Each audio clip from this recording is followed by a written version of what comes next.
For this week's Wellbeing Wednesday, I'm going to talk about the impact that other people can have on our well-being. There are many times where somebody may do something purposefully or inadvertently that has a significant impact on the rest of our day or the way we feel, the way we think, and it can even last longer than that. Take the time that you're driving in traffic and someone cuts you off and maybe you get really angry and upset. The rest of their day wasn't impacted, but when you're holding on to that anger and that frustration, it still impacts you much longer, and they still have that control over you. There may be other times where someone might say something to you, and they might say it because they wanted to hurt you, or they might say it and they didn't realize the impact that they had.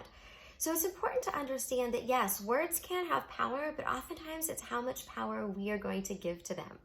We can realize that there may be some times that we may be the target of someone else's anger, an outburst, or something that someone says in our direction.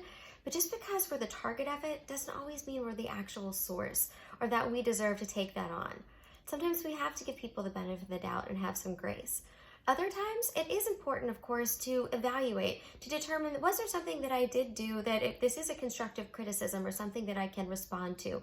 Owning our own responsibility in that, apologizing when necessary, but also recognizing the fact that there may just be certain times where there's absolutely nothing that we can do about it. There could be the fact that it's important to realize that maybe we need to give up that need to be right. That sometimes defending our position might take more power and more energy, and it may be that we're just choosing to be happy that day. So as we think through that, I love the phrase that Amy Enkling talks about. She's a counselor, and she says, follow the concept of Q-tip. Quit taking it personally. Recognizing that sometimes people are just hurting for other reasons, and it may just be in our direction. Also realizing that if someone has hurt you, you don't have to have that impact your entire day. You don't have to allow it to take away your personal happiness. It may be the fact that just making that choice to say, I'm recognizing that this did have an impact.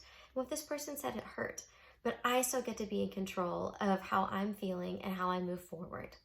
Be well.